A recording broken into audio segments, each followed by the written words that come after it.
السادس. الأخبار. أهلا بكم في هذا الموعد الإخباري.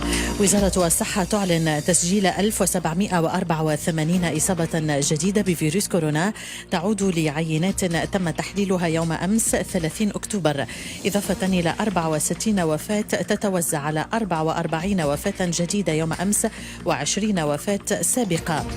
مصدر قضائي يفيد لموزايك بأن فرقا أمنية مشتركة بقفصة تمكنت مساء الأمس من القبض على العنصر الإرهابي المسمى وليد السعيدي، الذي ظهر عبر مقطع فيديو وقع تداوله عبر شبكة فيسبوك تبنى فيه العملية الإرهابية التي جدت بمدينة نيس الفرنسية، وادعى أن تنظيما يسمى أنصار المهدي يقف وراء العملية التي راح ضحيتها 3 فرنسيين وتم القبض على منفذها وهو تونسي الجنسية.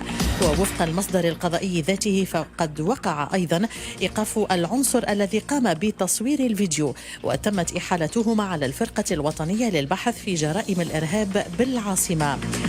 الفقيد النقبي بوعلي المباركي رجل من طينة العظماء، وعرف طيلة مسيرته النقبية بتغليبه لصوت العقل والحكمة، وفق أمين عام اتحاد الشغل نور الدين الطبوبي الذي انتقد بشدة الحملة التي استهدفت الفقيد على مواقع التواصل الاجتماعي حتى بعد وفاته.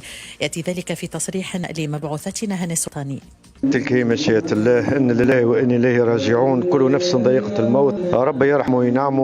وشكرا لكم على حضوركم اليوم لتوديع رجل من طينة الرجال العظماء، من طينة الرجال اللي عندهم صوت الحكمة والعقل، رجل طيب المعاشرة، رجل صاحب القلب المفتوح. وقت اللي نقول بوعلي المباركي، بوعلي هو البشوش، هو الإنسان اللي ما يطلعش العيب، الإنسان اللي يحاول يقرب منه، اللي يجمع وما يفرقش. هذه المواصفات اللي هي عملة نادرة اليوم في ظل واقع متاع تحدي كبير جدا. وللأسف الشديد اليوم في كل مرة نكتشفوا أني نخاف على تونس أكثر فأكثر، نظرا لأنه الله عظم الله مصيبة الموت، ونشوف عديد شبكات التواصل الاجتماعي بدون حياة، وما نجمش نحكي على الأخلاق لأنهم ما يملكوش حتى ذرة من الأخلاق. يشار إلى أن جثمان الفقيد بوعلي المباركي قد غادر منزله في جهة المرسى في اتجاه ساحة محمد علي بالعاصمة، وسط حضور عدد من الشخصيات الوطنية والسياسية ونقبية، بعد أن وافاه الأجل المحتوم بفرنسا إثر إجرائه عملية جراحية لاستئصال ورم خبيث.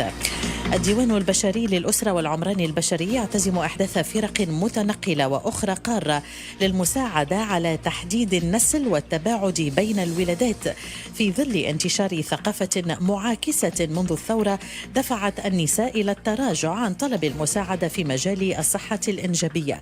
المدير العام لديوان الحبيب غديرة يتحدث لمبعوثتنا بشرى السلمي.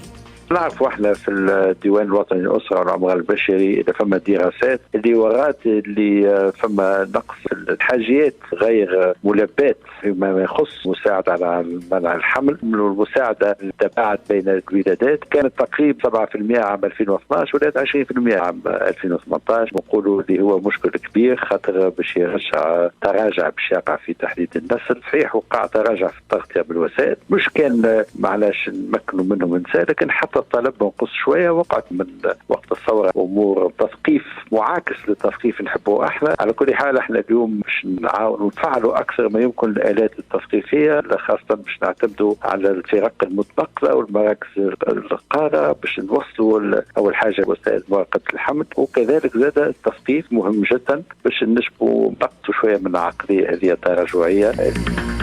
نهاية هذا الموعد الإخباري قدمته لكم خولة الكعبي. المشوار يتواصل مع ميرا في صباح الخير ويكاند.